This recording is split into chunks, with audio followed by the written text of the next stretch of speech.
Bom, pessoal, boa tarde. Vamos iniciar agora a Boa aula de tarde. Sistema Silvopastoril Sustentável.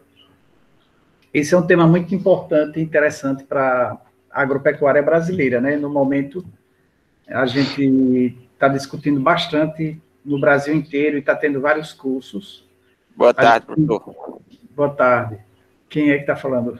É Lázaro. Oi, Lázaro, boa tarde.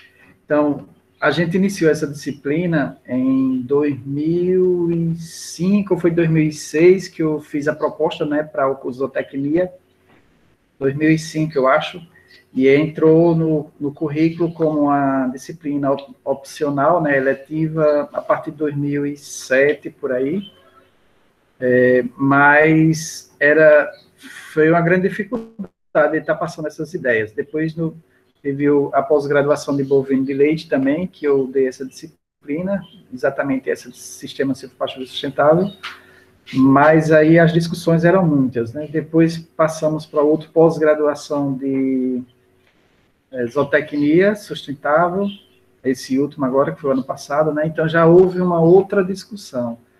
Mas aí a gente sabe que hoje o sistema silvopastoril e o ILPF, né, que faz parte também, é um dos sistemas que utiliza a agrofloresta, o sistema agroflorestal, ele é um tema que é discutido há mais de 30 anos pelo mundo afora.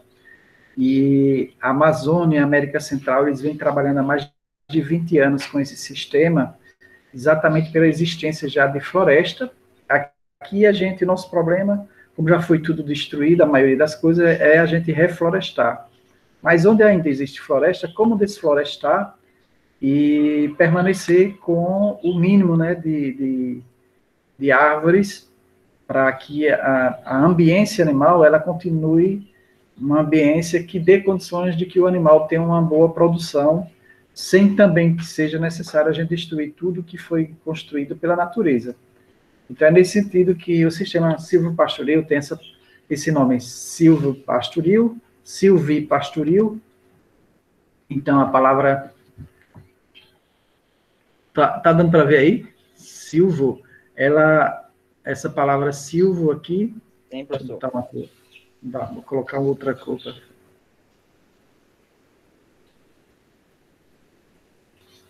Ok, então a palavra silvo, ela significa floresta, certo? Floresta. Essa palavra do português e do latim, ela significa floresta. Quando a gente vai ver no português, por que é silvipastoril? Silvi vem de silvicultura. Vou colocar aqui embaixo, tá certo? Silvicultura. Essa silvicultura significa o quê? Ao silvio, que a gente já viu que é floresta, e cultura, então, plantio, né? Cultura vem do plantio, dos cuidados, da produção de floresta. Então, nós temos, então, uma produção de floresta, e existe algum maluco que produz floresta? É claro, né? Os engenheiros florestais, o que eles estudam é produção de madeira a partir das florestas. Então, são florestas cultivadas. Então, vem aí o nome silvicultura. Um plantio de eucalipto, por exemplo, é uma floresta cultivada. O plantio de sabiá também é uma floresta cultivada. Então, sistema silvopastoril. E um sítio, né, um plantio de goiabeira, jaqueira, cajueiro, vamos ver outra árvore aí, cajá, né, um bucajá, e assim vai. Então, isso é um sistema florestal? É um sistema florestal com produção de frutas. E aí, ele vira agro, porque ele tem um pouco de agricultura, ele vai trabalhar com frutas, aí fica agro. Então, agrosilvicultura. Então, a gente está trabalhando com agricultura, agro, a gente está trabalhando com floresta, silvi, e cultura, que é o cultivo. E aí vem outra palavra que é pastoril, né? Pastoril vem de pastagem, pastoreio, essas duas palavras aqui, certo? Então, pastoril, não é o pastoril do Natal, não, é o pastoril de pastoreio e de pastagem. Aí nós temos aqui uma grande palavra, né? Agrosilvipastoril, pastoril, e a palavra sustentável, que vem para integrar a ideia de que a gente está fazendo o desenvolvimento, mas um desenvolvimento onde a gente está respeitando a manutenção dos recursos naturais, a manutenção ecológica ou ecossistemas equilibrados. Então, a intenção de todo esse nomão aqui, agro-silvopastoril sustentável, é exatamente a mesma coisa que toda zootecnia precisa acordar, né? Que está um pouco dormindo para isso, mas é que a gente tem que produzir mais com todo respeito à natureza. Não adianta a gente produzir esse ano, ou nesses 10 anos, algo, e a próxima geração ela não tem condições de produzir nada. Então, a gente vai estar, quem tem filho, né, vai estar produzindo para fazer com que os filhos cresçam, mas está destruindo tudo para que as gerações, os netos, tenham como sobreviver. Então, a cultura silvopastoril, ela tem muito a visão de um plantio ou de uma cultura a longo prazo, coisa que nós hoje não temos muita paciência, né? Quem tem paciência de fazer um plantio de cedro, por exemplo, que vai colher daqui 30 anos, a primeira colheita, 30 anos depois. Alguém tem essa paciência? Tem não, professor. Tem não também. A gente quer na próxima semana, né? Trabalhar essa semana, na próxima já recebeu no final do mês. Não, professor, não. Pelo menos assim, nesses 2, 3 anos, tá bom, já é o ideal, já é interessante. Pois é, mas para 30 anos. Eu acredito que já 2, 3 anos já seja uma alavancada muito grande, entendeu? Pronto. Então aí você vai produzir o que a gente tem hoje bastante, né? Que é o nosso sabiá. O sabiá, ele dá uma safra entre 3 e 5 anos, né? Se você tiver um pouquinho mais de paciência, com 5 anos, você vai vender uma estaca a R$16. Com 3 anos, você vai vender a 9, 10, 8, não é isso? Isso. R$8, sei lá. Então, aí depende da sua paciência e necessidade. Ou, de repente, o que fazem os engenheiros florestais, e aí você tem que ter terra também, né? Que é um dos problemas nossos, o nosso estado de Alagoas é pequenininho, a gente tem pouca terra, e aí quem tem terra é cada um farelinho. Só as usinas que já pegaram as melhores terras, né? Os usineiros. Mas eu mesmo não sou filho de usineiro, não sei vocês aí. Mas aí, o que é que a engenharia florestal faz? Ela faz um planejamento, para cada 3 anos ela cortar, é feito um plantio maior, a cada 3 anos é cortado um lote, então esse aqui é esse ano, aí daqui 3 anos eu corto esse aqui, e assim vai. E quando se corta, ele volta a crescer, né? Então, se esse aqui, digamos que eu plantei um eucalipto, que eu vou colher a cada 5 anos, eu vou cortar aqui, mas eu sei que daqui 5 anos eu volto aqui, eu já tenho uma nova safra. Tá? E assim vai. Se cortando, se planta tudo, depois vai cortando só uma parte a cada um. No final aqui de 3 vezes 3, de 9 anos, eu vou ter consumido essa área, mas eu já tenho ela de volta. Então, o que as pessoas faziam antigamente era fazer agricultura, no geral, mas elas faziam agricultura pensando no futuro, não só na sua geração, mas nas gerações futuras. Então, vamos ver aqui o que é o conceito da agrofloresta. Cíntia, você pode ler aqui esse primeiro parágrafo?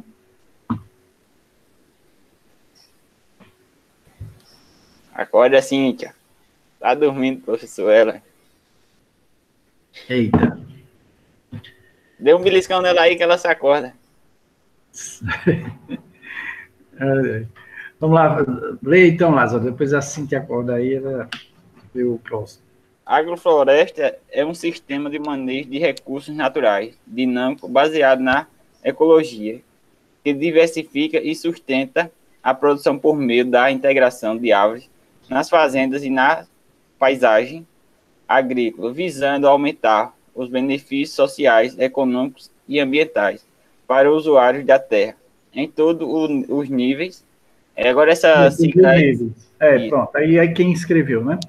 Mas aí vocês vejam 3 fatores interessantes aqui. Então, os benefícios... Caiu minha internet. Eita, tá, o próximo é com você, viu, Cíntia? Saia não. Os benefícios sociais, o que é que vocês acham? Onde é que estão os benefícios sociais do sistema agro-silvopastoril, o agrofloresta? Professor, assim, com a implantação de árvores, assim, pelo que eu entendo, entendeu? Ele vai melhorar a purificação do ar, que é o oxigênio que a gente respira, melhorar. Aí ele já se enquadra na parte ambiental aí já, o ar. Né? Mas também... Tem duas coisas, né? Porque social, a pessoa precisa... Ô, professor, faça uma crítica aí ao Kelso aí, que eu sou meio assim, né? Ô, Kelso, se você tá no meio do sol quente, aí tem uma árvore, aí você vai ficar no meio do sol quente ou você vai para debaixo da árvore? Eu vou para debaixo da árvore. Então já tá ali servindo como um fator social, que é o C, entendeu? Social que é o C. Eu falei num ponto que é importante vocês verem, né? Eu estava conversando nesse instante algumas coisas. Veja aí, socialmente, o que é que vocês... Em termos de família, qual o benefício que poderia ter? É o bem-estar para a família, né? Prósperas. Né? Que ele não, nessa parte do sistema social, ele não só vê ele por si, ele vê o próximo. Certo, o indivíduo, né? Mas, ele não vê só ele como indivíduo, né? Ele vê como um coletivo. Isso. Também. Então, todos os dois estão certos. Tanto o bem-estar, né? Pessoal, social e como coletivo, como também o bem-estar da família, né? Isso. Da família.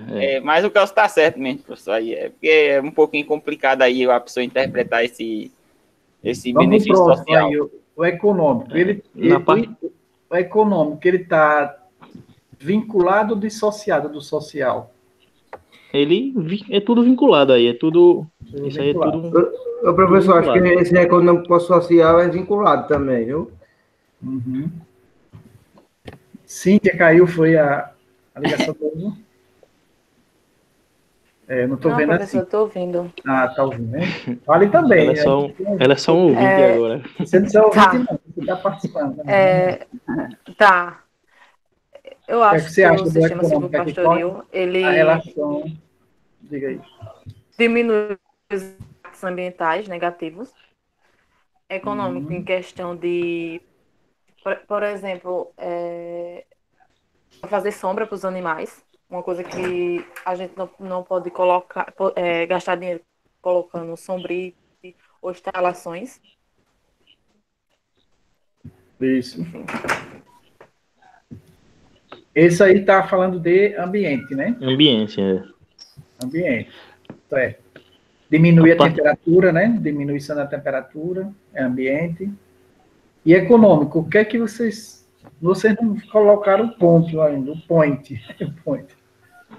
Essa parte econômica é o quê? A venda da madeira para estaca como plantar sabiá para vender as estacas, recurso natural no caso. E tipo, plantar eucalipto para fazer estaca com alguns móveis também com ela, né? Não vamos nem só pensar no eucalipto, mas madeira no geral, né? Madeira no geral. Eu falei também de jaqueira, não foi? Vocês, jaqueira, mangueira, então frutas. Faz parte do sistema florestal também? Faz. Vocês veem como é caro 1 metro de jaqueira? Já viram a madeira jaqueira como é cara? Bastante caro. Meio metro são R$2.000, assim. Pois é. Já pensou se você tivesse 5 hectares de jaqueira para vender hoje? Ele ia desmatar, professor. Ele ia desmatar. Não ia plantar mais não. Então, veja só, quem pensou jamais, ninguém pensou que a jaqueira seria tão cara, a madeira hoje em dia, né? Verdade. Hoje, muito procurado pelas serrarias para fazer banco, mesa, essas coisas, esses móveis mais caros.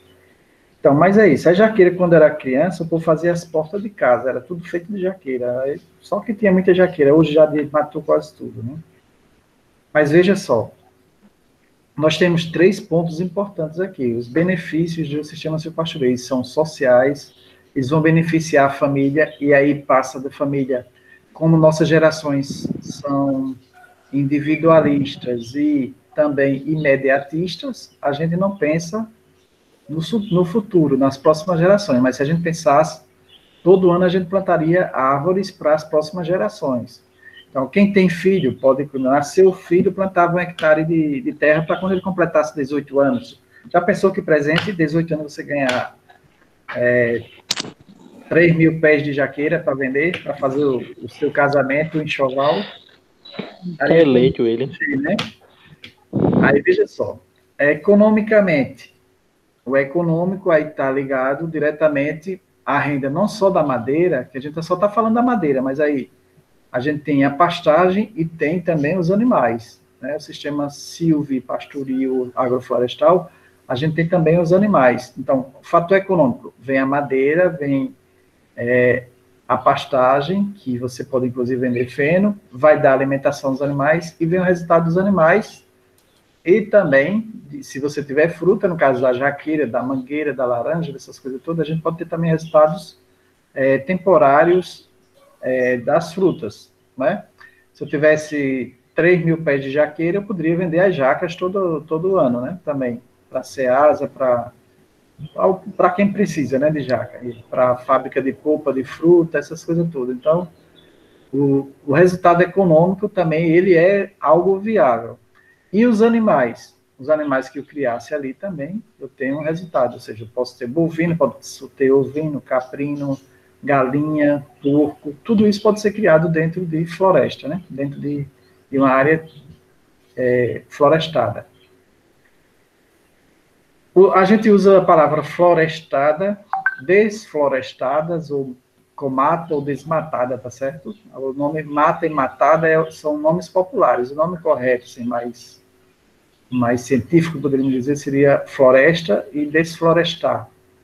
Área florestada, área desflorestada. Entenderam? Sim, professor.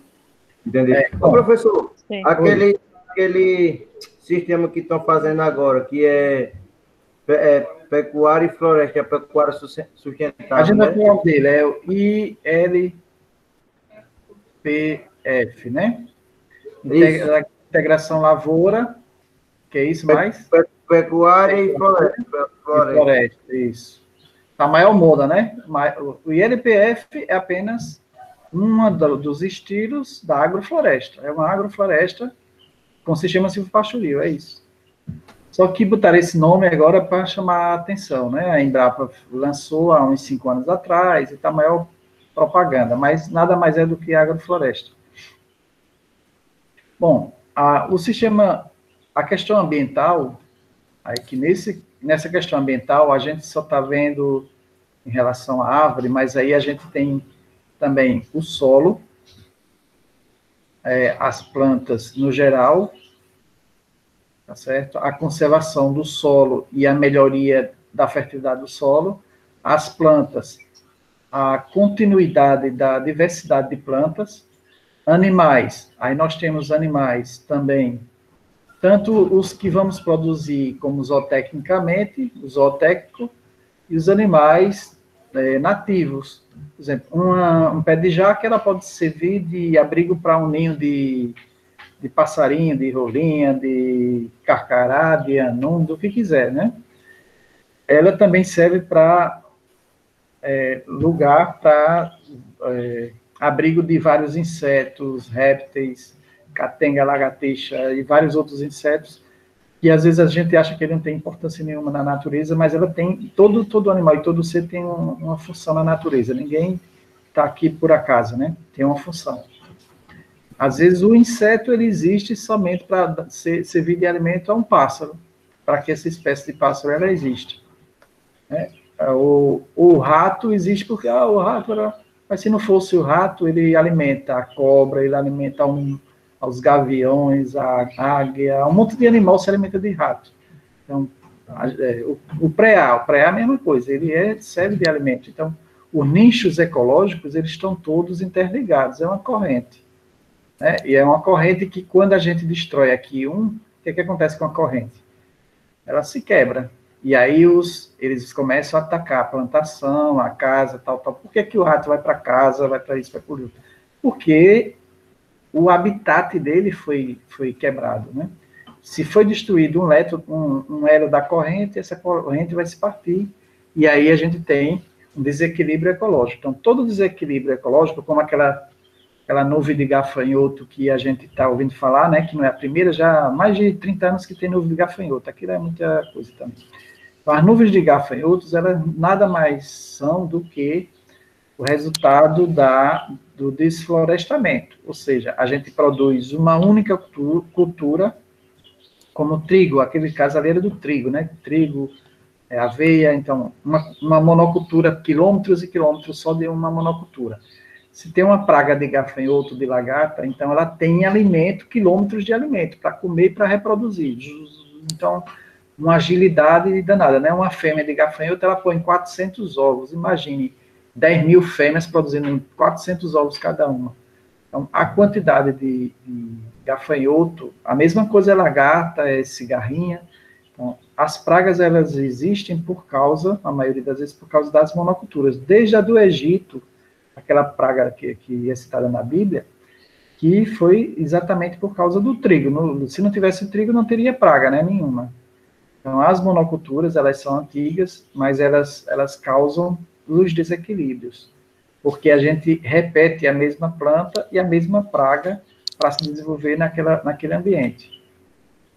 Então, no caso dos sistemas florestais, eles vão quebrar esse ciclo da mesma cultura. Ele vai ter várias espécies, onde alguns insetos eles têm uma espécie para se alimentar, a outra tem outro, um se alimenta do outro, e a gente não deve destruir esses animais, no geral, assim, adoidadamente, né? Porque sempre que a gente interfere com a destruição de alguém desse elo, a gente está promovendo um desequilíbrio, tá certo?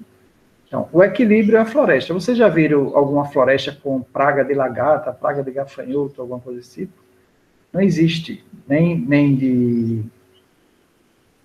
poderíamos dizer, de erva daninha, nem de nada, porque a própria floresta, ela se equilibra. Nasce uma semente hoje, ela passa anos crescendo a árvore, mas aí tem várias espécies ao redor.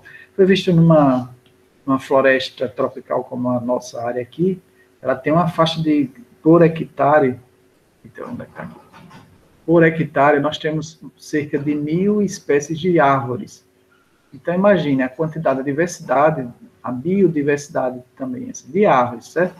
Se a gente for olhar de fungo, de bactéria, de micro-organismos, répteis, animais em geral, aí, então a quantidade de biodiversidade de 1 hectare de mata é muito grande. Embora a gente veja as nossas matas hoje, que nós temos na zona da mata aqui, a maioria é mata estéril, ou seja, já se comeu tudo, né? Já se caçou todos os animais, já se predou tudo, já se passou veneno ao redor nas canas, já matou um bocado de coisa, já se desmatou. Então, não são matas mais equilibradas, mas se você pegar uma mata viva, né, que tenha realmente ainda os animais, você vai ver que a quantidade é fantástica, é muita coisa, muita coisa. E aí, com isso, existe o equilíbrio, porque nenhuma espécie ela vai se sobressair, porque vai ter sempre um predador, né? Nenhuma espécie vai estar se sobressaindo. Então, o grande predador na Terra não são os animais, não é o tubarão, não é a baleia, não é a abelha. O grande predador da Terra é o ser humano, é ele que sai destruindo, não é os animais, né? A gente tem esses vários desenhos que fica falando, o leão está pegando tudo, o tubarão vai comer todo mundo, não sei o quê. Não existe isso. São grandes mentiras que são inventadas. Na verdade, quem destrói e quem tem o poder de destruir, de criar armas e tudo, é o ser humano. Os animais mais inteligentes da Terra são os golfinhos, mas estão lá no mar, correndo atrás dos peixinhos, fazendo a vida deles sem destruir nada, pelo contrário, né?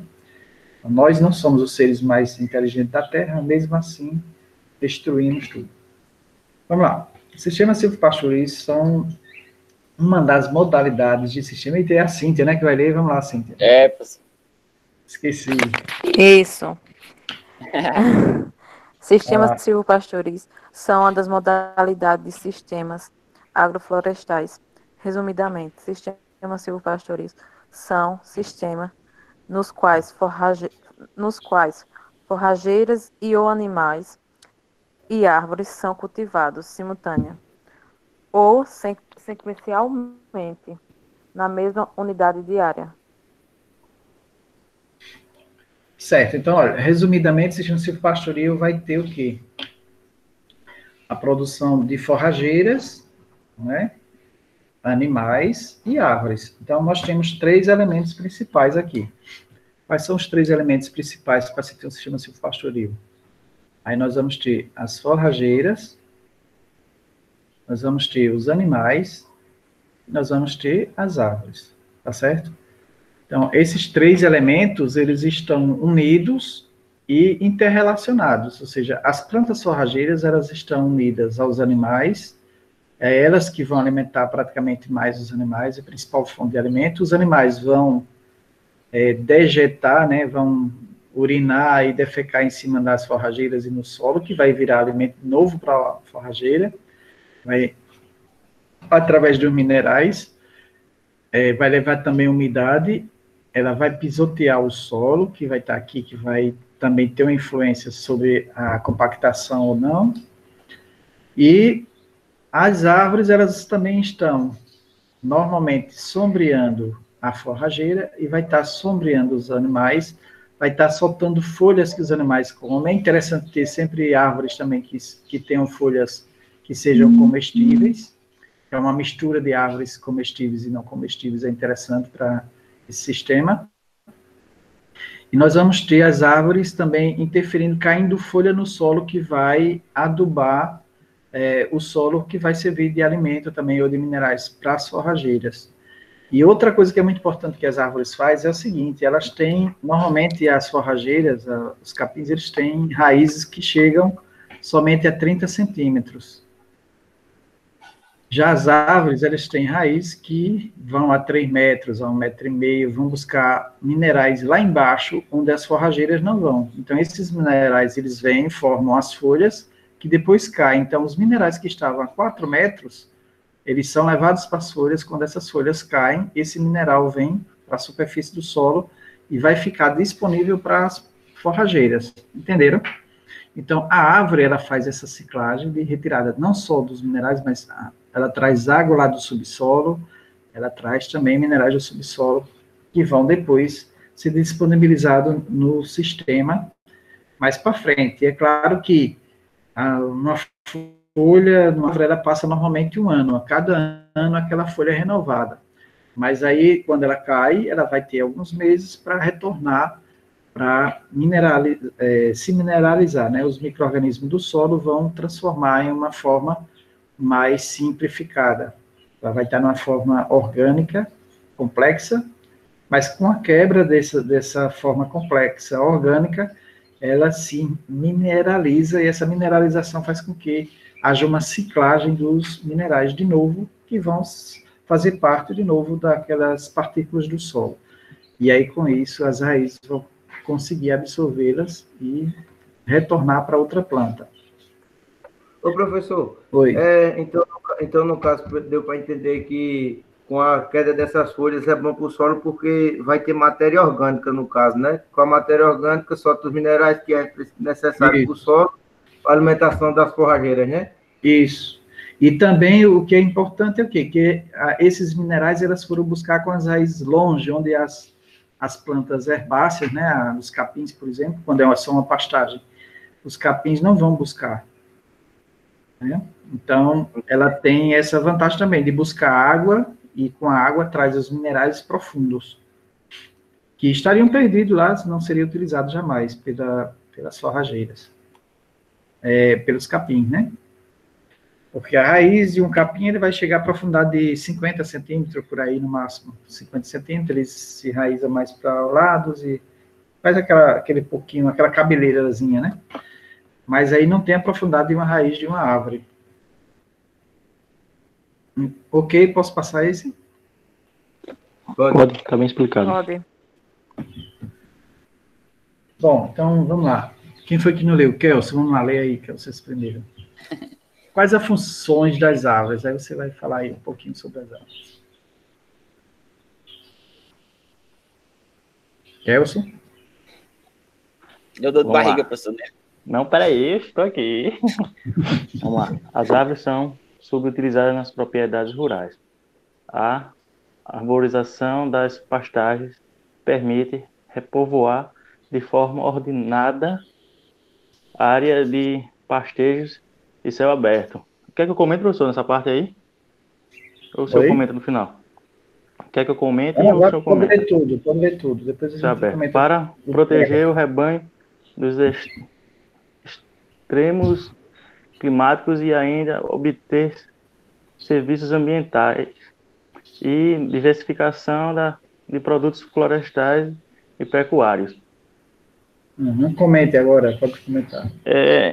Quando ele fala aqui sobre as árvores, né, ele quer dizer que tanto ela serve para a parte de aclimatização do local, como fonte de renda, né, que vai agregar futuramente uma renda para aquele produtor, que visou o bem-estar animal em princípio e visando a parte econômica futuramente.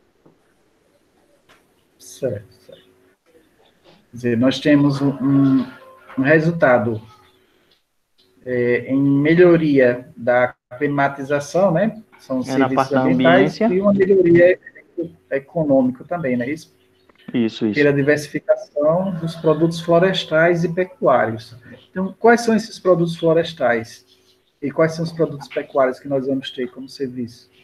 Na parte da pecuária, podemos agregar galinhas, ovinos, bovinos, e na parte de florestal, podemos trabalhar com árvores, no sentido madeireiro, né, que é a produção de móveis, ou na parte de fruticultura. Fruticultura, que é os dois, né? Quando a gente tem uma fruticultura, dependendo da árvore, ela serve com os dois objetivos. Verdade. Mas tem umas que é determinado para cada situação. Exatamente. Nessa foto aí, a gente tem uma mangueira. Essa mangueira, no caso, ela viria a ser utilizada como madeira? Talvez como lenha só, né? Só como lenha, né? Carvoaria, na parte de padaria, então, né? Nisso que a gente conversou até agora, o que você acha? Qual a função dela aí nessa pastagem? Me diga. Na parte da mangueira aí, ela vai agregar o sombreamento e, como o Caio falou anteriormente, né, vai agregar matéria orgânica no solo, né, e evitando, possivelmente, na hora da chuva, né, a força dos pingos da chuva, né, evitando lixiviação. Certo. Proteção contra a erosão, né? Isso. Quem não leu agora foi o Caio, não foi? Vamos lá, Caio, o segundo parágrafo. As árvores são investimento de longo prazo e podem ser utilizadas no manejo do risco econômico, no planejamento da aposentadoria e como forma de transmitir riqueza entre gerações. Comente aí. Pode fazer comentário, Caio. Tá ok. Investimentos a longo prazo, pode ser utilizado no manejo de risco econômico. Eu não entendi muito bem o manejo de risco econômico. Seria a desapropriação de solo depois, quando você tira as árvores do... Não? Me explique direitinho, porque eu entendi muito bem. Alguém entendeu aí o que quer dizer logo? Professor, aí essa parte aí, acredito que seja assim, ele esteja falando, como já diz na frase mesmo, é um investimento de longo prazo. E, a depender do manejo, pode trazer riscos bons ou não, que são os econômicos, como a gente já falou anteriormente. E um bom planejamento também. Tipo, agora essa questão da aposentadoria aí eu não entendi. Pode ser que ele esteja retratando de uma pessoa que esteja aposentada. Nessa parte de aposentadoria aí, é que ele vai gerar renda futuramente, entendeu? Você planta agora, para no futuro você ter o dinheiro lá guardadinho. Eu estou rindo aqui porque a gente já conversou isso nesse tanto. Entendi, eu entendi o que eu quis dizer. No caso, gerar renda futuramente, tipo, você fazer uma plantação vamos dizer, um hectare de terra, você plantar pé de limão, né? Que é muito cultivado, é aquele limão que já estão botando e tal. futuramente, daqui a 2 anos, eles já vão estar grandes, botando de mão, você pode pegar aquele recurso natural e ir para a feira e vender, né? Bom, vou explicar, né? Vocês estão meio, assim, é uma coisa que eu já falei antes, que eu pedi para vocês fazerem. Primeiro, isso aí é como ele falou da jaqueira, o exemplo da jaqueira. Isso, a jaqueira. Entendeu? Que o professor planta, daqui a 12, 18 anos, aquela planta está apta a ser colhida. Entendeu? Aí, entendi. A madeira, isso é a longo prazo. Isso. Então, quando se fala árvores são um investimento de longo prazo, eu perguntei antes, vocês teriam paciência de fazer um plantio de cedro ou de jaqueira para colher daqui a 30 anos? Aí ninguém teve paciência, né? Mas alguém tem filho pequeno de vocês aí? O Kelso tem? O Kelso já ou não? Só o Lázaro aí, professor. Hein? O Lázaro acho que tem. Qual a idade do filho, Lázaro? É a Cíntia que tem, só a Cíntia. Ninguém tem filho aí? Só a Cíntia. Eu 8. Bom, mas imagina, porque ninguém está com filho aí, mas imagine se você tem um filho agora que completou 1 ano de idade. Aí diz, pronto, para o meu filho, eu vou fazer um plantio de... Quem tem terra, né? Eu vou fazer um plantio agora de 5 hectares de cedro, para que ele colha quando ele tiver com 30 anos. Alguém tem 30 anos de vocês? Não, né? Tenho quase, estou quase. Está quase, né, Kelso? Então, você já se acha velho, já vida perdida, não vale mais nada? Então, nada, ainda me acho novo ainda, dá tempo de plantar um cedro ainda. Então, veja só, as pessoas antigamente recebiam, aqui, muito no Brasil foi pouco, fizeram um tempo lá com eucalipto, com cedro, e essa cultura deixou. Isso era de 1700, 600, eles faziam muito isso. O pau-brasil, sempre que nascia um neto, o avô plantava uma parte de cedro, de pau-brasil e tal, para deixar para o neto, como herança, entendeu? Então, quando o filho completa 30 anos, inclusive meu pai casou com um pedacinho de uma herança dessa lá na Paraíba, não sei se é o que era, que nunca me disse, mas eu acho que era sabiá mesmo. Mas o que é que eles faziam? Quando os filhos completavam 30 anos, aí era a idade de casar, que quem casasse antes era porque era besta, né? Porque não tinha vivido nada, não tinha nem o dinheiro. Aí o povo era mais sabido antigamente. Então, o homem, quando tinha 30 anos, era a idade de casar, e ele colhia essa madeira e tinha dinheiro para construir sua casa, comprar seu terreno, construir sua casa, entenderam? Então, a longo prazo, era um investimento que os pais faziam para os filhos, ou os avós para os netos, é essa a ideia. Essa outra questão aqui do manejo do risco econômico é o seguinte, se você tem um plantio a cada ano, a cada 2 anos, você faz um plantio de madeira, você está se protegendo contra o risco econômico. O que é esse risco econômico? É o risco como nós temos hoje. A gente hoje está numa fase ruim da economia mundial, não está? Não é só no Brasil, o mundo inteiro está caindo aí a coisa, e muita gente ficou desempregado, as coisas caras, você não tem dinheiro, então, nessas épocas de crise, você tem o que vender, esse risco econômico é isso, você tem uma garantia para vender algo, para se manter, para sobreviver, para investir. Então, quando você tem o básico, digamos que você tem um emprego, ou você tem uma roça, ou você cria gado, e algum animal, galinha, sei lá o quê, mas aquilo ali é o de manutenção, você vai assando e comendo, como diz, né? Vai vendendo e trabalhando aquele recurso para fazer a feira, para pagar funcionário, para fazer alguma coisa. Mas você tem uma garantia de uma madeira que está crescendo ali, para cada 2 anos eu cortar e ter um dinheiro a mais, para eu trocar o carro, para eu comprar o carro, para alguma necessidade de doença, sei lá o quê. Então, isso é uma proteção contra o risco econômico. E o planejamento da aposentadoria é exatamente isso que eu tinha falado, né? Ou seja, você tem 30 anos e plantou a sua terra, uma parte de cedro, quando você tiver com 60 anos, você vai ter uma renda que garante o resto da sua vida sem ter que estar dependendo do INSS, que ninguém nem se aposenta mais, né? Até estava vendo hoje, alguns anos atrás, eu me aposentava com 50 anos. Aí depois disseram que era com 55. Agora estou com 56 e agora disseram que é com 60. Daqui, quando tiver com 60, vão dizer que é 60. Tá ruim, viu, professor? Aí a situação. Não se aposenta mais. Eu já estou com Tá 10 ruim, anos. viu? Aí disseram, não, com 20 anos de trabalho se aposenta. Não, depois é 25, aí agora é 30, já completei 31 e disseram agora que é 35. Então, se eu tivesse uma terra com cedro, né, eu cortava, mandava tudinho para as cucuias e ia fazer minha aposentadoria. Mas vejam, a questão, isso é para mostrar, isso tudo é para mostrar que a gente não utiliza, eita, já passou aqui, a gente não utiliza os recursos florestais que uma propriedade pode ter. Bom, aí uma das questões que é muito discutida é, e essa madeira aqui, no caso, essa árvore no meio da pastagem, vai estragar a pastagem, não sei o que, blá, blá, blá.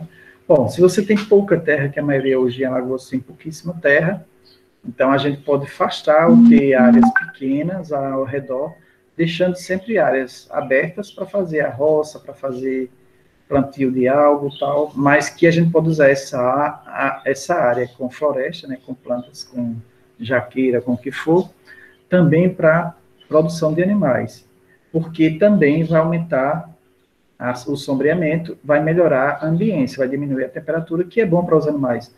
Nenhum animal ele precisa estar o dia inteiro no sol, pelo contrário, ele precisa estar em alguns momentos 2, 3 horas por dia no sol, mas o restante em local sombreado. Por isso, né, e com temperatura abaixo de 30 graus, a gente no sertão mesmo chega a 60. Então, por isso, essa forma de agricultura que a gente tem que se destrói, ou pecuária, que se destrói toda a parte vegetativa para a produção de pastagem, é completamente errada. É isso que eu venho falando aqui em Alagoas há muito tempo, e quando foi em 2000 e alguma coisa que eu comecei a falar sobre isso, que eu fiz o meu mestrado nessa área em 90 e alguma coisa ainda, 97, 99 eu terminei esse mestrado, provando que as vacas que eram criadas na sombra, elas produziam 2 litros de leite por dia, a mais do que as que estavam no sol, e muita gente me chamando de doido, eu ria, ninguém valorizava. Então, hoje está provado, a Embrapa tem um centro só de sistema silvopastoril, e o ILPF, ele está aí bombando, né? Todo mundo quer saber o que é sistema florestal e tal, mas é exatamente pela comprovação. Então, hoje no Brasil tem também um sistema florestal que chama de sintrópico, que foi uma pessoa da Suíça, né, um agricultor da Suíça que veio morar na Bahia e começou a transformar uma área de agreste em uma floresta, o GUST. Então, a gente sabe que... Depois eu vou passar o link para vocês verem esse vídeo, viu, do Ernest Gust. Aí a gente sabe que existem várias possibilidades para se trabalhar com o solo, com as plantas, sem ter que destruir tudo, tá certo? E quanto mais a gente preserva, mais tem a opção de rentabilidade, de produção. Agora, é claro, precisa toda uma administração, todo um planejamento, não é simplesmente deixar para lá, como faz o preguiçoso. Não, deixa aí, não, é porque é uma agrofloresta e não vai lá, não aproveita, não faz nada. Existe todo um manejo que tem que ser feito para poder, porque é um investimento igual ao outro, né? Não é simplesmente abandonar tudo e dizer que vai ganhar dinheiro com aquilo, porque quem abandona depois até perde o que tem, né? Mas a gente precisa levar a sério isso e saber que é um tipo de produção e que tem que ser projetado, planejado e desenvolvido de acordo com as normas de produção. Oi. Eu ia até, que o senhor estava falando aí, que é muito bom esse manejo do sistema agroflorestal. A gente que aqui em Palmeira, não sei se o senhor já ouviu falar nas matas que tem aqui em Palmeira. Não, não ouvi. Só vejo alguns restinhos de mata da caatinga, sei lá. Aqui em Palmeira a gente tem uma riqueza que é região montanhosa, sabe, de serra. E parte de Palmeira ela tem mata. Aqui perto de casa já dá para ver a região de mata. Então, o amigo de meu pai, ele é advogado e comprou essas fazendas muito tempo. Não, eles não passam por nome que é área indígena, entendeu? O senhor vê, comprou já de índios e tudo. Mas ele preservou por pergunta, doutor Alcides, por que tu não desmata, que não sei o quê? Aí ele disse, por que eu vou desmatar? Eu tenho uma diversidade de madeira aqui dentro que eu acho que é uma das únicas do Brasil. Para que eu vou desmatar? Tem pasto, além de ter pasto, gera sombra para os animais, ele vê isso também, gera sombra para os animais. Eu tenho fruteiras aqui, jaca, tenho manga, tenho tudo aqui. Para que eu vou desmatar? Exatamente. A visão do povo mais novo é que tudo está desmatado, né? Tudo tem que ser destruído. E isso aconteceu durante o período em que o povo fazia propaganda da Transamazônica, não sei o quê, porque a Amazônia não tem ninguém, tem que povoar, e ficou essa visão no Brasil de que terra boa é aquela desmatada, não é? E aí, porque o Brasil já foi um país que praticamente só tinha floresta, mas isso há 300 anos atrás, né, que começou a ser destruído. Então, hoje, Alagoas ela tem 0,5% do território de Alagoas é floresta. Nós só temos praticamente algumas reservazinhas, né? Nós não temos floresta, né, mesmo. E o Brasil hoje ainda tem 25% de mata porque a Amazônia não conseguiu destruir tudo, mas é uma questão de anos para frente vai ser destruído. Então, esse planejamento infelizmente, é dessa forma, né? As pessoas vão desmatando e ficam a terra como o Pará, o Mato Grosso, eu andei quase todo o Mato Grosso rodando, não encontrei uma mata mais. Maior decepção da minha vida, mais de 15 anos atrás, viu isso? Hoje não tem nem um restinho que a gente viu uns pedaços. Então, só pastagem e resto de mata lá que o povo não tem dinheiro para produzir, aí vai deixando, né? Mas árvore mesmo de floresta, praticamente não tem, quase nada. Então, a gente não tem um planejamento real do que vai se acontecer para frente. Bom, isso aqui, que madeira é essa? Você sabe dizer? Está muito pequena, né, para ver? Dá para ver. O estoquinho aqui, ó, dá para ver, né? Aqui também. Seria de catingueira, professor? Não. Não é catingueira, não. Isso é o angico. Ah, sim. É o angico. Então, isso aqui tudo é angico. Ó. Então, tá vendo o mouse aí? Vocês veem o mouse ou não? Passando? Sim, estou vendo. Tá vendo, né? Pronto, então, atrás aqui do senhor aqui do agricultor, tudo isso é angico. Então, ele tem feito, isso aqui é em Piranhas, ele tem feito um manejamento. A cada 5 anos, ele corta uma parte. Isso aqui ele cortou, essa madeira ele cortou aqui mais ou menos 20 metros por 20, mais ou menos, um quadrado. Ele corta um pedaço e aí rebrota, e ele tem mantido, sei lá, para comprar algumas ovelhas, ovelha não, cabra, que ele compra. Ô, professor, Oi. O angico, ele é nativo da onde, o angico? O angico é nativo nosso, do Brasil, né? Não é mas, assim, do estado, ele tem, assim, dizendo de onde é. O estado, o senhor sabe dizer? Não tem, porque o angico é nativo da caatinga brasileira. E tem também no Zona da Mata também. É nativo, as plantas que são nativas não é proibido o corte, professor? Ou não? Como é que está aí a lei? É proibido o corte se não for registrado nem plantado, né? Se você pode registrar o plantio. Isso aqui antes era um capão, não tinha nada aqui, era só deserto. Então, você vai no ICMBio, registra que não tem nada e que quer fazer um plantio controlado, manejado para comercialização, aí tem autorização. Ah, entendi agora.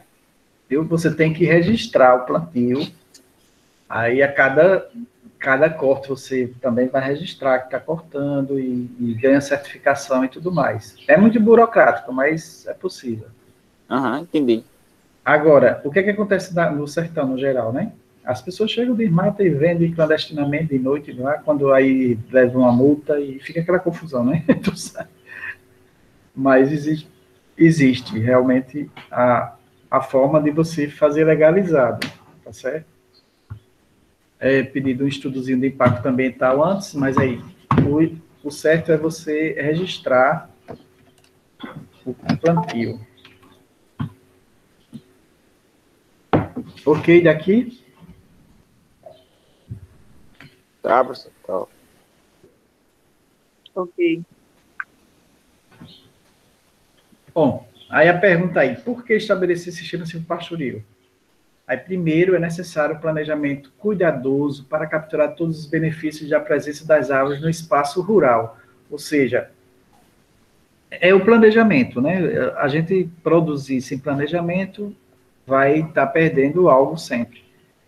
Porque se a gente não pensar exatamente o que é, onde vai fazer, quais as vantagens, como deve ser implantado, inclusive isso que você falou aí, Lázaro, se for uma madeira nativa, então tem que ser registrada para depois você poder cortar, senão você não pode cortar.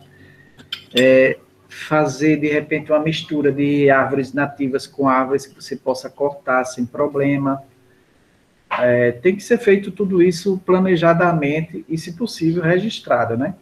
Se for, por exemplo, um plantio de jaqueira, você tem que registrar também, para que depois você possa cortar. Se for um plantio de eucalipto, não precisa registro, porque é uma árvore exótica, você pode cortar. Tem várias árvores exóticas também que você pode produzir e cortar. Certo. As árvores produzem madeira e outros bens florestais, resinas, produtos medicinais. Deixa eu só desligar aqui o celular, que estão perturbando. Então, as árvores produzem madeira e outros bens florestais, resinas, produtos medicinais, combate a salinidade e problemas de alagamento. As raízes, elas retiram bastante água das áreas alagadas, né, e com isso, através da evapotranspiração, vão elevando essa água e diminui o alagamento. Protege e conserva os solos, como o Kelson já falou aí, através da folhagem que cai, que se forma aquelas folhas no chão que se chama leiteira, né? Então, a leiteira é muito importante, ela diminui o impacto dos pingos das chuvas, que causa a erosão, e, ao mesmo tempo, essas folhas elas vão se decompondo e vão se integrando ao solo, virando matéria orgânica. Então, essa liteira que é formada é muito importante, protegendo o solo, provém sombra e abrigo para outras plantas e animais. Tem plantas que são plantas de meia sombra, ou seja, elas não sobrevivem se tiver no céu aberto, né, ou no sol aberto. Elas precisam de um pouco de sombra para poder sobreviver. E tem outras plantas que não sobrevivem na sombra. Pastagem, a maioria não sobrevive na sombra. Algumas se adaptam à meia sombra, ou seja, em um horário de sombra, outro de sol, e outras totalmente sol. E outras plantas de pastagem, que se tiver sombra, ela não sobrevive. Então, a gente tem que saber quais as que se adaptam embaixo das árvores. Outra coisa importante é que conserva e encoraja a biodiversidade. Então, essa biodiversidade aqui não só são animais que a gente conhece, né, mas são também fungos, bactérias, vírus, micro-organismos dos solos, macro-organismos como minhocas, colêmbula, percevejo, larvas de inseto, tudo isso, eles servem de alimentos para algum outro animal que vai estar sobrevivendo graças à existência daquela vida que flui ali, que está viva, né, ativa dentro daquela biodiversidade. Então, melhora a beleza cênica. O que é essa beleza cênica? É a beleza da paisagem, né? Então, uma paisagem que não tem árvore nenhuma, um descampado sem nada, um deserto, é uma coisa muito feia. Então, a árvore, ela também, ela dá essa beleza, né, ao local. E para sobreviver, nós, como seres humanos também, a gente precisa bastante, né, das árvores. Aí precisamos da madeira para móveis, para casa, para construção civil, para um monte de coisa, móveis. E das árvores a gente tira as frutas, tira a alimentação, as vitaminas, praticamente a nossa alimentação vem de árvores e de vegetais. Então, não tem nem o que questionar em relação a isso, né? E quanto mais saudável, sem veneno, melhor ainda. Essa é porque, né, estabelecer sistemas silvopastoris. Se a gente tem uma possibilidade de ter uma produção de animais de forma mais sustentável, porque a gente vai produzir de forma degradável, né? De forma desumana. Não só para o desumano por causa do ser humano, mas para os animais mesmo. Então, o sofrimento dos animais sem ter acesso a nenhuma sombra durante o dia inteiro no sol é demais. Então, e o produtor é o responsável por isso, né? Ele pode trabalhar com os animais de forma mais humanizada. Quando a gente fala humanizada, a gente quer dizer que a gente gostaria de sobreviver naquelas condições, né? Não quer dizer que o ser humano seja humano. O ser humano é o mais animal que tem, né? Nenhum animal faz as maldades que o ser humano faz, mas aí a gente diz que é mais humanizada, mas se a gente olhar do lado para humanos que têm uma boa índole.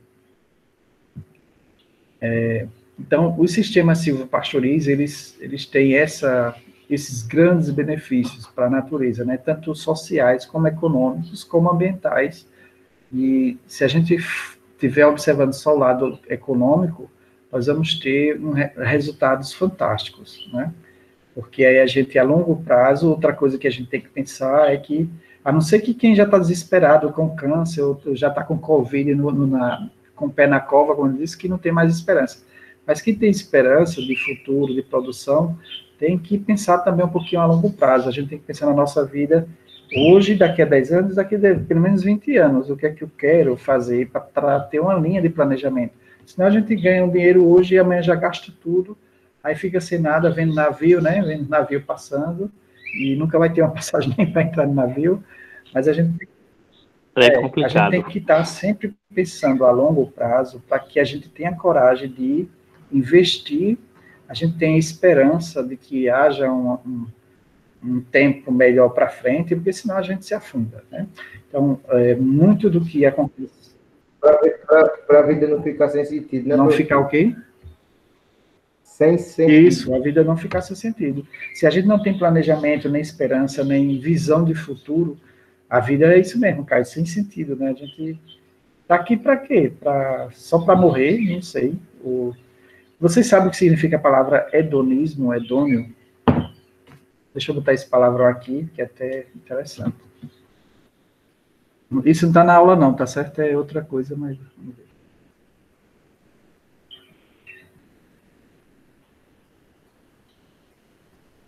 Então, é isso, a vida, ela tem seus vários sentidos, ela não tem só um sentido... Hedonismo é exatamente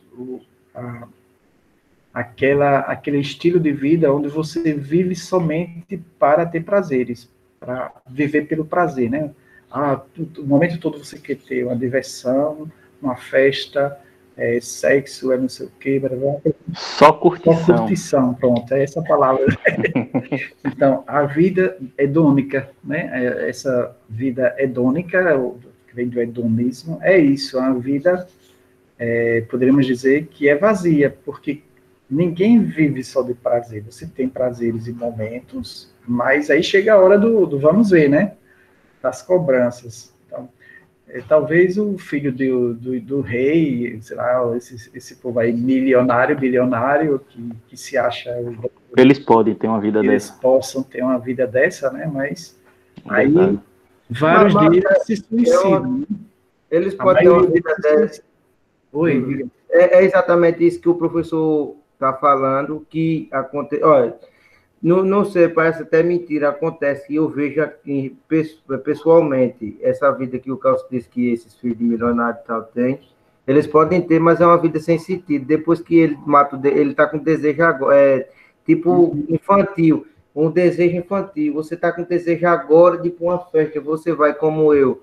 Vou para uma festa, amanhã acabou a festa, eu fico deitado em casa, curtindo minha ressaca, não tem mais nada a ver. Aí que nem aconteceu com um amigo meu. Na sexta-feira eu conheci o dia com ele, no sábado meu pai estava com ele, domingo eu falei com o cara, na segunda eu falei com o rapaz, eu fazendo minha caminhada, na terça-feira, no caso, da madrugada da segunda para terça, o rapaz se enforcou. Por quê? Porque curtiu, passou a vida dessa hedônica demais, teve só prazer, mas quando a realidade bateu a porta dele, ele não teve cabeça para segurar, né? É como o professor está falando, se a gente não tiver um sentido na vida, não tiver um planejamento para daqui a 10 anos, 20, 30, aí a vida fica sem sentido, só com desejo momentâneo. Coisas pequenas, né? Exatamente. Futilidades. Então, é isso. O sistema silvopastoril, ele exige que a gente tenha esse planejamento, que a gente pense, né? E quem vai trabalhar para si, tudo bem, quem vai trabalhar em outra propriedade vai ter que convencer, né, aos hedônicos, que a maioria das pessoas hoje são hedônicas, só pensam em prazer, não pensam em trabalho nem no futuro. E a maioria não crê mais em nada, não tem crença nenhuma, nem em Deus, nem em religião, nem nada, é tudo ateu, a maioria das pessoas hoje. Aí vem com historinha de pedrinha, que fica não sei o quê, que vai dar energia, não sei o quê, os astros, essas coisas, né, essas besteirol. Mas aí, no fundo, está o hedonismo, ou seja, que mesmo na parte espiritual, ela quer ter prazer, vai para o show da igreja, né? Porque a igreja, se não tiver uma banda tocando aquela barulheira, o povo dançando, aí diz que não presta. Então, tudo procura o hedonismo, em tudo na vida. E... Tem um buraco no peito, né, professor? É um buraco que eu estava vendo do que o Ítalo Maciri estava falando. A pessoa hedonista, ela tem um buraco no peito. Aí preenche esse buraco não com bondade, não com a vida cristã, uma vida certa, uma vida de estudos, uma vida produtiva, mas preenche a vida com bebedeira, com farra, com essas coisas, né? Eu entendo assim. Tem um buraco, eu não entendi, foi essa parte do buraco. É um vazio, Caio, um vazio no peito. Aquele aí a gente chama como buraco mesmo, aquele buraco que nunca é preenchido com nada, mesmo você procurando esse desejo, realizando esse desejo, nunca é um buraco negro, né? Ele puxa, suga, você sabe, já leram sobre o buraco negro, que é um buraco negro também? É aquele buraco que tem um espaço que suga tudo, né? Isso, suga tudo, uma área de alta concentração de massa que suga tudo. Mas é isso, a gente tem que ter muito cuidado com essas coisas, porque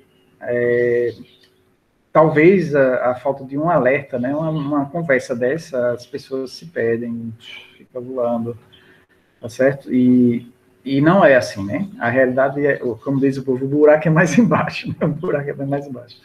A gente precisa estar mais ligado no que está acontecendo.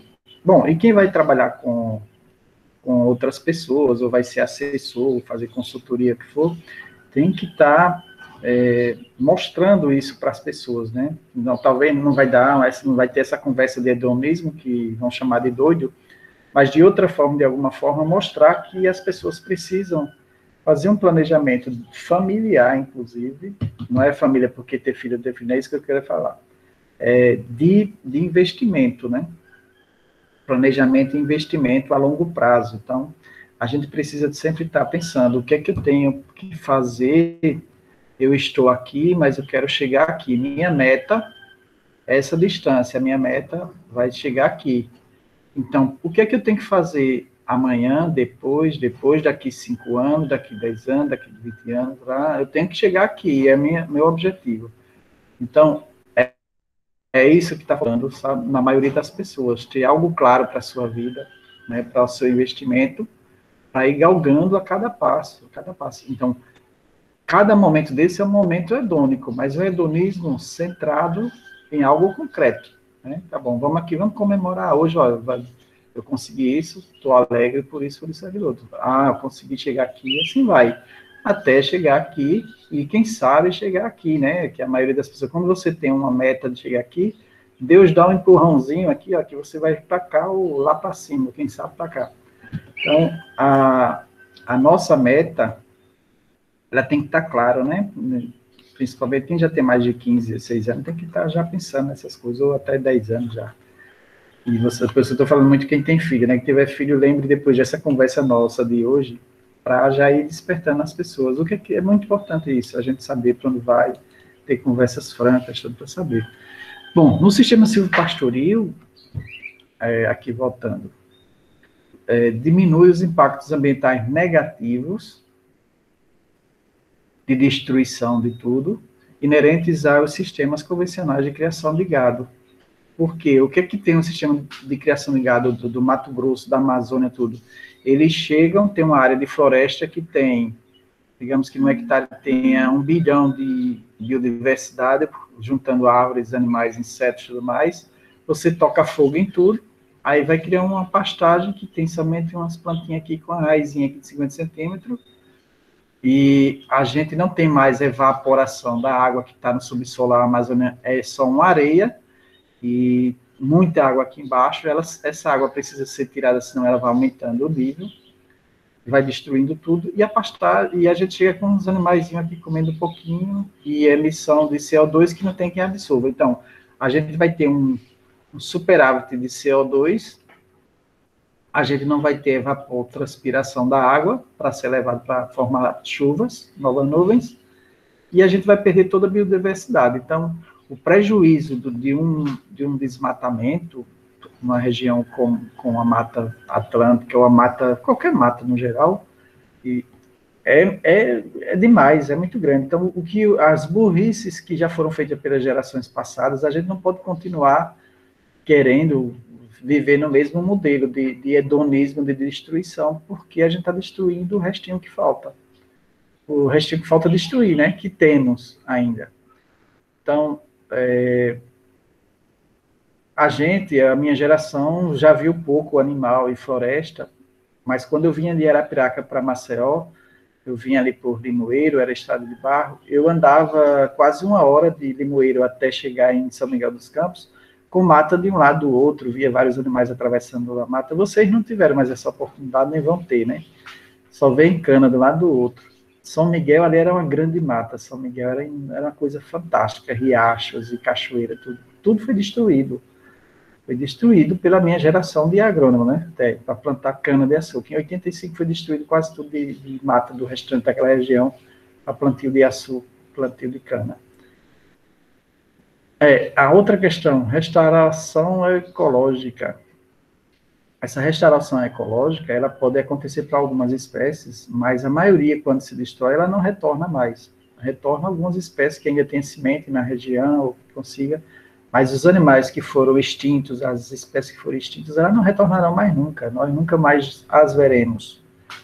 Né? E outra questão, pastagens degradadas. Essas criações de gado da Amazônia, eles passam 2, 3 anos no máximo com o gado naquela região. Destruiu tudo, passa 2 anos, aquela pastagem não presta mais, porque o solo é só um areal, eles não vão investir adubo para recuperar o solo, nem matéria orgânica, aí abandona a área. Então, são pastagens degradadas, ou seja, a gente vai ter um monte de pastagem aqui que não serve para mais nada, aí tira, vai desmatar de novo. É chamado, a nível mundial, é chamado de rodum. Isso lembra uma palavra em português? Rodo, não é? O rodum, ele lembra o rodo, que eles saem passando o rodo, destrói tudo, depois fica só uma terra lá esbranquiçada de areia, depois de 20, 30 anos está uma capoeira, mas aquela floresta que foi embora de rios, de animais, de insetos, de aves e peixes e tudo, tchau, não volta mais nunca, entenderam? Então, essa diversidade que a gente ainda tem um resto no Brasil, a gente deve realmente buscar preservar o máximo que a gente puder, porque perdeu. A outra questão é diversificar a produção da propriedade rural. Quando a gente só tem uma cultura na propriedade rural, no ano que dá um prejuízo, a gente cai no prejuízo e passa a propriedade para frente. Mas se a gente tem uma diversidade de vários produtos, uns podem cair, mas outros podem estabilizar, manter estável, outros podem aumentar preço, e assim vai. Você veja agora com essa crise, né? Quem só produzia só tinha uma coisa. Então, alguns tiveram vantagens, né? Muita gente ganhou muito dinheiro agora a pandemia, e muita gente fechou as portas. Mas quem produzia alimento devagarzinho, que tinha clientes, que entregava tudo, a maioria se manteve, pelo menos, né? Então, a diversidade, ela é interessante. Em toda a propriedade, a diversidade é interessante.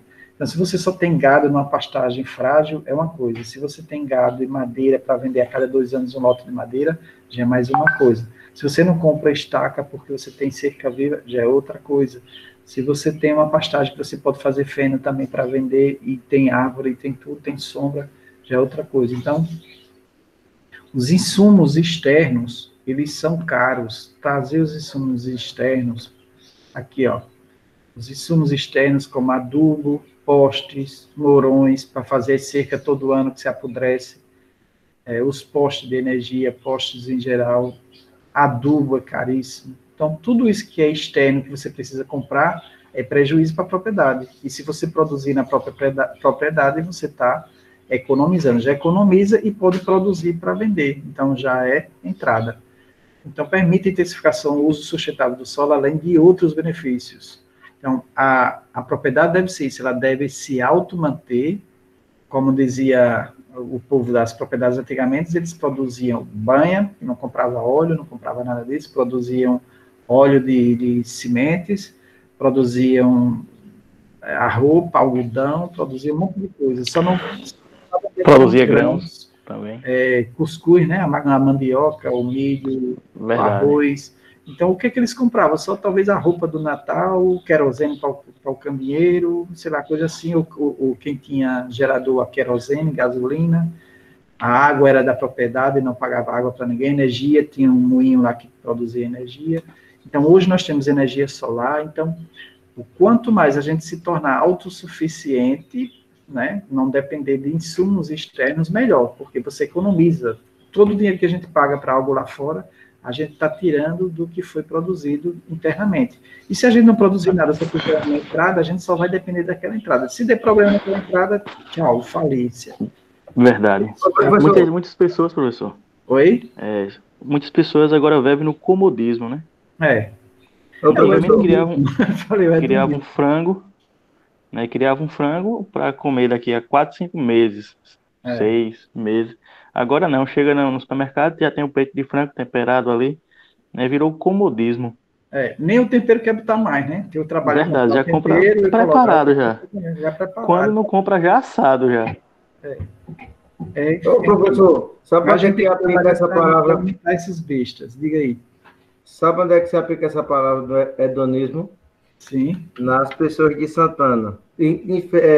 Quero pedir desculpas se tiver alguém. Tinha uma fábrica de que o senhor estava dizendo que antigamente as pessoas produziam a própria roupa. Tinha uma fábrica de algodão em Santana, plantação de algodão. Que era do avô do meu padrinho, o seu Domicílio.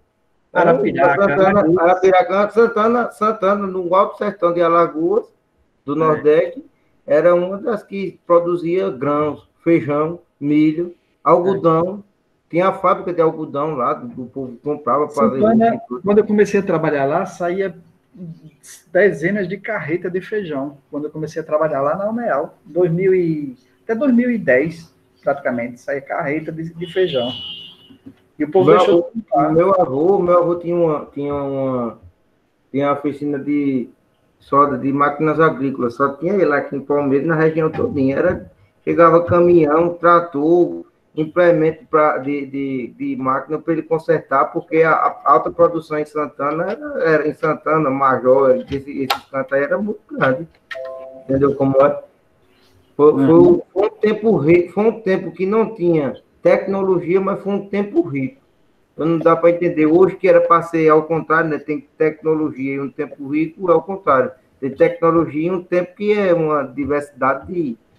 Sei não, viu? Diminuída, né? Depois a gente conversa um pouquinho sobre essa questão, tá certo? Vou só adiantar aqui essa parte para a gente encerrar esse ponto de hoje. Eu vou passar depois, amanhã eu vou passar umas atividades para vocês fazerem, passar pelo WhatsApp e pelo Classroom, tá certo? Para vocês responderem e trabalharem. Primeiro, só resumindo de hoje, né? A gente viu que as árvores, elas têm uma função muito importante na produção, no geral, na produção do sistema silvopastoril. Ela vai ter ela é preponderante, na verdade, na formação do sistema. A árvore, poderíamos dizer que ela é o principal elemento desses 3 elementos aí.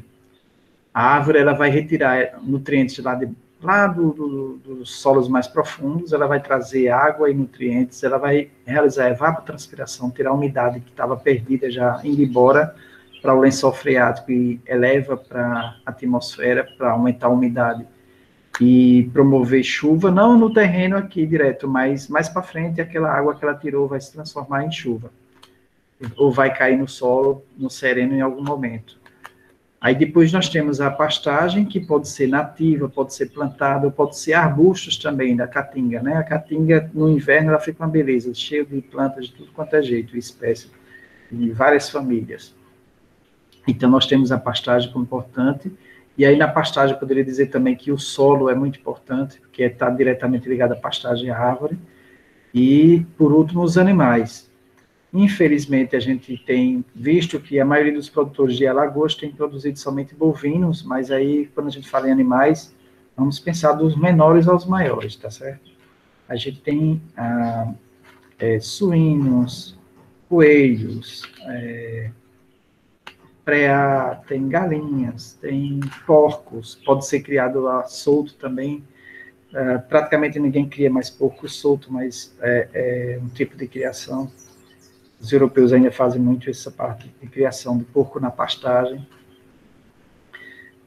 Ovinos, a gente tem um potencial muito grande para ovinos, né? E eu acho que precisa ser intensificado e também apoiado. Na verdade, nossas secretarias de agricultura, não só do município, mas como do estado também, tem programas muito simplistas, né? Muito simplistas, que não chega apoio realmente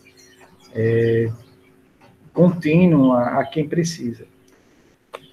E os animais, aí já nós temos os bovinos, que tradicionalmente são os que são mais trabalhados no sertão, principalmente bovino de leite, e da mesma forma, a cadeia ela fica muito quebrada porque a gente depende de agentes externos para comercializar. Então, o grande problema do sistema em Alagoas ainda é a comercialização. Se a gente tivesse como unificar produção e comercialização com os mesmos produtores, a gente teria um ganho muito grande. Estou falando o seguinte, o produtor de 40, 30 litros de leite da propriedade, ele poderia também ter uma ligação direta com a comercialização a partir das cooperativas, associações, tudo que desse todo o suporte.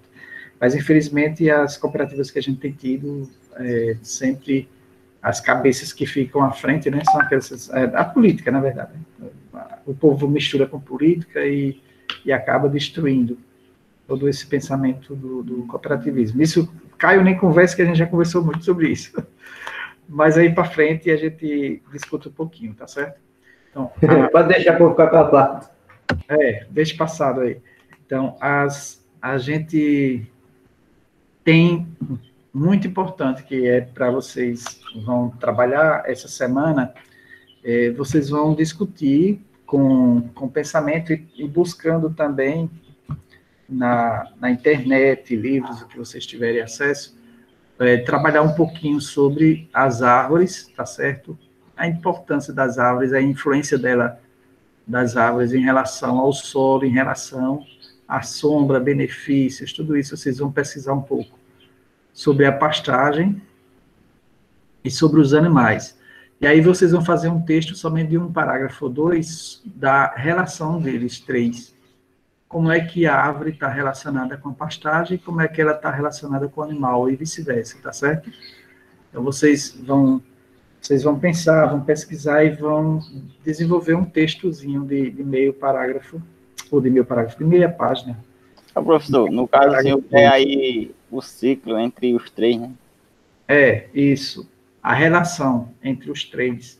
Como é que eles se relacionam um com o outro, tá certo? Uhum. Mas para vocês pensarem um pouco e ficarem meio doido aí um pouquinho, vou para não ser meio doido. Já estou sem cabeça doendo, já só de pensar nisso. Mas é para isso mesmo. A gente só tem cabeça para criar piolho, né? Tem para pensar também. Então, a fazenda de piolho a gente deixa para lá. Então, a gente hoje conversou um pouquinho, mas aí o início, tá certo? A gente Vai trabalhando. Então, eu vou passar, isso que eu estou falando para vocês agora, eu vou colocar como atividade no Classroom, vocês vão escrever depois lá também, tá certo? E vou falar também no WhatsApp, mas no WhatsApp é só explicativo. É importante que vocês respondam lá no Classroom, porque o Classroom, ele registra todas as nossas atividades, tanto aula como também respostas, tá certo? Então, nós vamos ter aquelas provas de antes que vocês faziam, durante 2 horas lá. A gente vai ter atividades durante o semestre, e vocês vão respondendo, e essas atividades vão contando pontos, e chegamos no final do semestre, vocês estão com os pontos já certinho da disciplina. Entenderam? Então, vai ser um trabalho mais construção, vocês vão construindo a nota também. Diga aí. No caso, aí não tem avaliação final, não, no caso. Se vocês não fizerem, aí a avaliação final vai ser fazer tudinho, né? As atividades todinhas. Vai ser tudo dobrado, que nem tapioca. Eita, melhor ir fazendo. Se eu fizer agora, quando deixar tudo para cima da hora, o cabo não aguenta, não. Aí já perde, né? Já se matricula de novo no outro semestre. Como é que você vai fazer todas as atividades de uma vez só? Não tem como. Tá difícil. Tudo certo. Pronto, vou atrapalhar aqui um pouquinho. Vou descartar aqui.